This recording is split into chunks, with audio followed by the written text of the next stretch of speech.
नमस्कार, मैं आस्था पांडे और आप देख रहे हैं सी न्यूज़ भारत और रुख करेंगे यूपी बुलेटिन की ओर। यूपी बुलेटिन में बात होगी बलिया की, जहां गंगा किनारे बसे नारायणपुर गांव की सुरक्षा को लेकर गंभीर चिंता सामने आई है।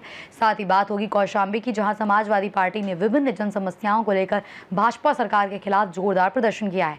ऐसी तमाम खबरों पर विस्तार से डालेंगे नजर। खबर आजमगढ़ से है, जहां जिले के थाना बड़दा क्षेत्र से एक दुखद मामला सामने आया है, जहां अपने एक रिश्तेदार के घर आए जनपद जौनपुर के निवासी एक व्यक्ति ने अज्ञात कारणों से आत्महत्या कर ली। घटना की सूचना मिलते ही बड़दा थाना प्रभारी पुलिस बल के साथ तुरंत मौके पर पहुंचे और शव को अपने कब्जे में लेकर पंचनामा तैयार किया। इस संबंध में क्षेत्राधिकारी लालगंज भूपेश कुमार पांडे ने क्या कुछ कहा, सुनिए।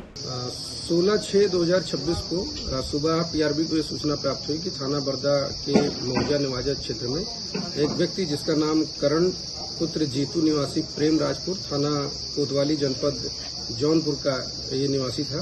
इसने अपने गमछे से फंदा लगाते हुए सुसाइड कर लिया था। यह व्यक्ति ग्राम मौजा निवादा में अपनी भांजी की शादी में आया हुआ था और वहाँ पे अपने भाई के साथ इसकी कुछ तू महमे हुई थी, जिससे गुस्सा होकर रात्रि में घर से निकल गया था और मौजा निवादा गांव के बाहर पुरानी मिल के पास अपने गमछे से फंदा लगा के उसने सुसाइड कर लिया। मौके पे थाना बड़दा की पुलिस ने मृतक के शव को उतरवाते हुए पंचायतनामा की कार्रवाई कराते पोस्टमार्टम हेतु उसको भेजा गया है। अन्य आवश्यक कार्रवाई की जा रही है। आजमगढ़ से सी न्यूज़ संवाददाता भास्कर की रिपोर्ट। खबर बलिया से है, जहां गंगा किनारे बसे नारायणपुर गांव की सुरक्षा को लेकर गंभीर चिंता सामने आई है, जहां पुरखों द्वारा बनवाई गई ठोकर वर्षों से मरम्मत के अभाव में जर्जर हो चुकी है, जिससे गंगा कटान का खतरा लगातार बढ़ता जा रहा है। ग्रामीणों का आरोप है कि प्रशासन और जनप्रतिनिधियों की अनदेखी के कारण ये बड़ी स्थिति उत्पन्न हुई, जबकि समय रहते मरम्मत हो जाती तो आज ये संकट नहीं खड़ा होता। इसी मुद्दे को लेकर सैकड़ों किसानों के साथ पूर्व मंत्री नारद राय डीएम दरबार पहुंचे और समस्या के स्थायी समाधान की मांग उठाई।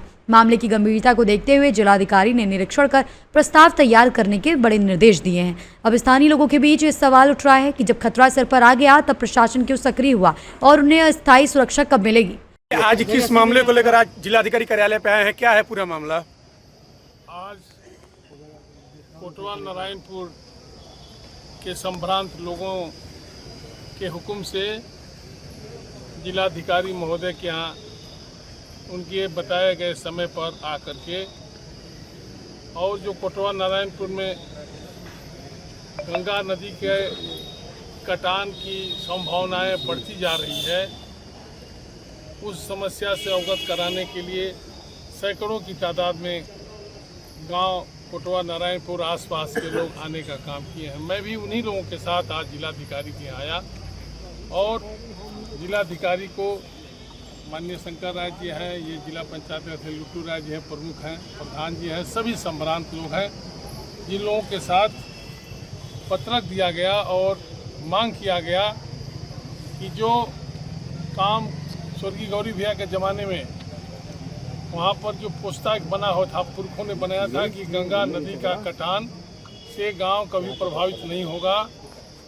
वो जब क्षतिग्रस्त हो रहा था तो हमारे नेता स्वर्गीय गौरी भैया ने उसके हिफाजत के लिए लगभग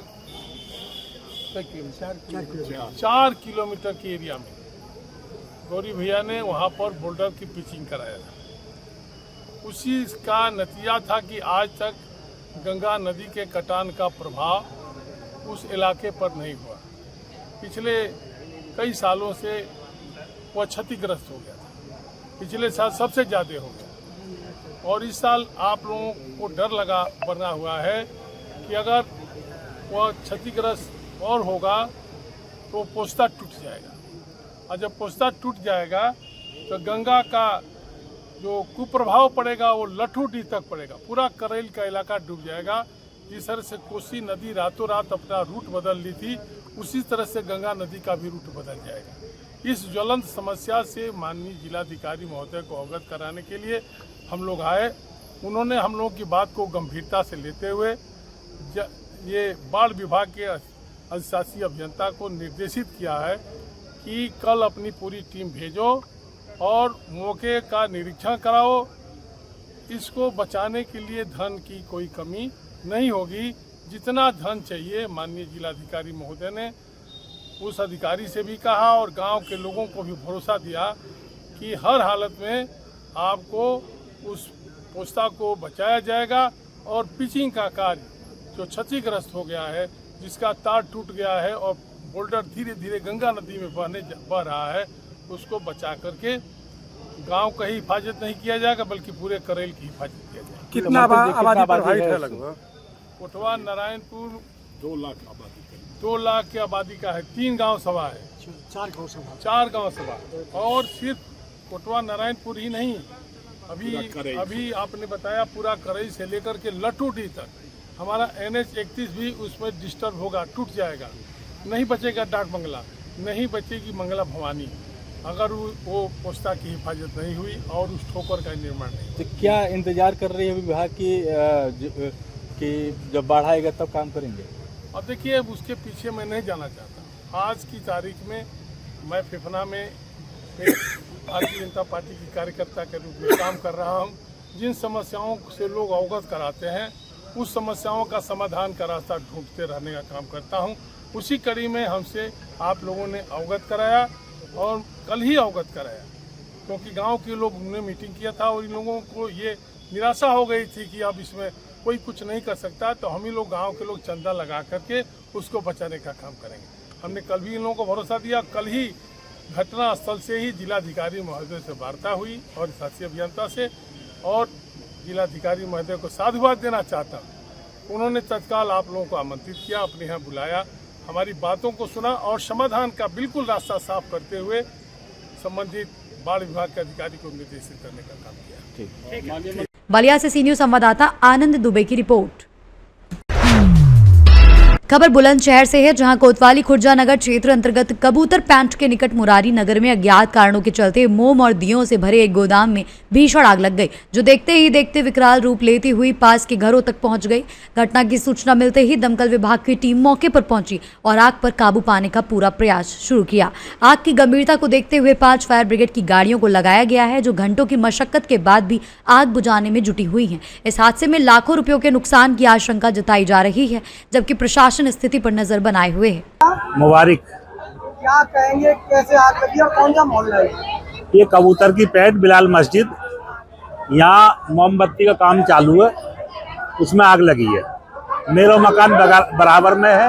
मैंने ही गाड़ी वालों को, पुलिस वालों को फोन करो, जब वे आए हैं समझो। क्या कहेंगे, फैक्ट्री चल रही है, रिहायशी एरिया है? रिहायशी एरिया फैक्ट्री चल रही है, कहीं ना कहीं अवैध तरीके से चल रही है। हाँ जी, रिहायशी एरिया में नहीं हो रहा। जी जी, बताया जा रहा है इसमें सिलेंडर भी थे। हाँ सिलेंडर भी थे। आपका भी पड़ा उसमें नुकसान हुआ? हाँ, हमारे भी शीशा विशा टूट गया, हमने अपना जनरेटर चलवाया हो। हाँ। नुकसान काफी है हमारा। काबू पा लिया गया है जी, आग पे काबू पा लिया गया? हाँ काबू पा लिया, अभी आग पे काबू आया भी ना सही तरीका से। कई गाड़ी 3 गाड़ी आ गई। हाँ, और भी आएंगी। ये आग लगी है, क्या कहेंगे, कितनी गाड़ी आ चुकी है? ये आग लगी है ये गोदाम में, इसमें 3 गाड़ी मौजूद है, 2 गाड़ी और आ रही हैं। आग पे काबू पा लिया गया है और थोड़ा बहुत धुआं रहेगा, उसको भी समाप्त किया जा रहा है। क्या कहेंगे, ये किस चीज की फैक्ट्री थी? ये मोम और ये कच्चे दीपक हैं, ये बनाए जा रहे थे। इसी में किसी कारण बस आग लग गई है। आग का कारणों का पता लगाया जा रहा है और जैसा भी होगा। इसमें बताया जा रहा है सिलेंडर भी निकले थे? सिलेंडर नहीं था, ये खाली सिलेंडर था, वो पहले ही निकाल लिया गया। फायर के रखी है क्या?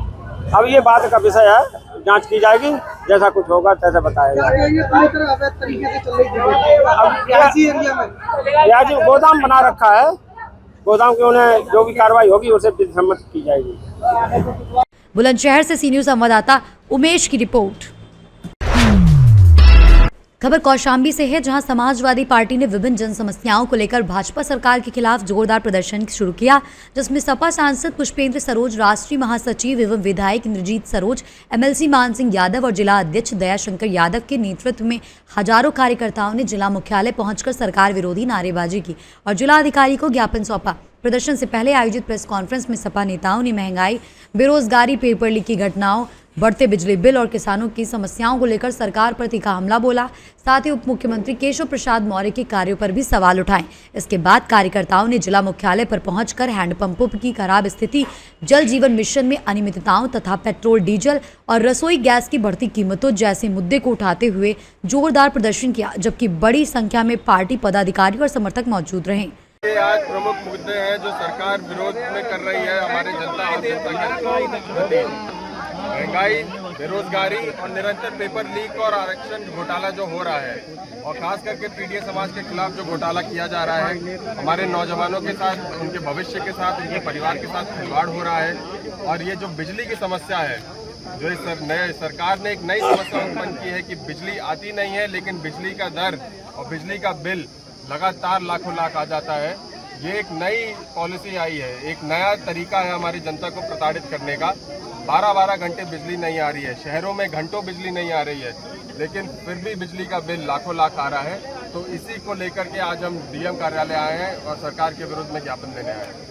निजीकरण की बात करते हैं, महिलाओं पे जब जुल्म होता तो कहाँ इनकी सरकार रहती है। जीरो टॉलरेंस की बात करते हैं, आप आधी रात को निकलने की बात करते हैं और इस सरकार में दिन में निकलने में ही होता। आए दिन आप देखिए पेपर या न्यूज़ का देख लीजिए, एक एक पन्ना सिर्फ आए दिन किसी का मर्डर हो गया। सिर्फ इनके सरकार में जो इनके भाजपा वाले हैं, सिर्फ उन्हीं का भला हो रहा है। और पीडीए के जितने लोग हैं, सब लोगों का ये हनन कर रहे हैं। किसी के बारे में न गरीब के बारे में ना सोच रहे हैं, न बच्चों की पढ़ाई के बारे में, न स्वास्थ्य के बारे में, न शिक्षा के बारे में। सिर्फ हिंदू मुस्लिम और धन के। अभी हाई दिन में देखिए राम जन्मभूमि का मामला आप देख लीजिए, वहाँ पे करोड़ों की चोरी पकड़ी गई है। आज तक उनके खिलाफ कुछ नहीं हुआ, सिर्फ जाँच चल रही है। बताइए, जाँच करने के लिए पुलिस आयुक्त को भेजा जा रहा है जाँच करने के लिए, और योगी सरकार बोलते हैं कि हमारे सरकार में भ्रष्टाचार नहीं। भ्रष्टाचार तो कूट कूट के इनके सरकार में भरा है। और इनके सरकार के लोग बोलते हैं कि हमारी सरकार नहीं है, हमारे विधायक नहीं है, हमारे सांसद नहीं, तो हम क्या करें। लेकिन सरकार तो आपकी है, केंद्र में सरकार आपकी है, उत्तर प्रदेश में आपकी सरकार। कौशाम्बी से सी न्यूज़ संवाददाता इम्तियाज की रिपोर्ट। खबर रायबरेली से है, जहां जिले के थाना गुरबख्शगंज क्षेत्र के ग्राम सुल्तानपुर खेड़ा से एक दलित पीड़िता महिला ने आरोप लगाया है कि उसकी शिकायत पर थाने में कोई सुनवाई नहीं हो रही है, जबकि दबंगों द्वारा उसके घर पहुंचकर गाली गलौज और धमकी दी जा रही है, जिसका वीडियो भी सोशल मीडिया पर तेजी से वायरल हुआ है। पीड़िता का कहना है कि उसके साथ दुराचार का मामला न्यायालय में विचाराधीन है। इसके बावजूद आरोपियों द्वारा लगातार सुलह के बाद दबाव बनाया जा रहा है और जान से मारने की धमकी भी दी जा रही है। पीड़िता ने प्रशासन से सुरक्षा और न्याय दिलाने की मांग की है। किस थाना क्षेत्र की रहने वाली हैं? गुरबख्शगंज। क्या घटना हुई है? 377 का मुकदमा है, शुक्ला के नाम। उसके बाद कारवाली चौकी थाना से कोई सुनवाई नहीं हो रही है। हम यहाँ आए थे उनके बंगले थाने में एफआईआर दर्ज हुई? जी सर। फिर क्या हुआ? उसके बाद वो कोई सुनवाई नहीं होती। वहाँ सदस्य के लेन देन से सब वो लोग ऐसे बैठे हुए हैं और अपराधी भी हो, जिला बदर गुंडा गैंगस्टर सब कुछ उसके ऊपर लगा हुआ है और कोई पुलिस कोई सहयोग नहीं कर रही है। और कम से कम 22-23 मुकदमा उसके नाम है। कोई भी नहीं सुनवाई करता। पुलिस दरोगा थाना चौकी का कोई नहीं जाता है। हम यहाँ बहुत एप्लीकेशन दिए हैं, डीएम के बंगले के सामने हम इसलिए आ जाए हुए। इसकी वजह से हम अरेस्ट हो। 76 का मुकदमा चल रहा है। बस हम यही सोचते हैं कि हमको न्याय मिले सर, बस। क्या दबाव बनाया जा रहा है? जी सर, दबाव बनाया जा रहा है कि रोज लाओ सुलाओ, नहीं गोली मार देंगे। अपराधी है, तो गांव के पूरे लोग डरते हैं उसको। रायबरेली से सी न्यूज़ संवाददाता वीरेंद्र साहू की रिपोर्ट। फिलहाल के लिए इसकी यूपी बुलेटिन में बस इतना ही। बाकी देश और दुनिया की तमाम बड़ी खबरों के लिए बने रहिए सी न्यूज़ भारत के साथ।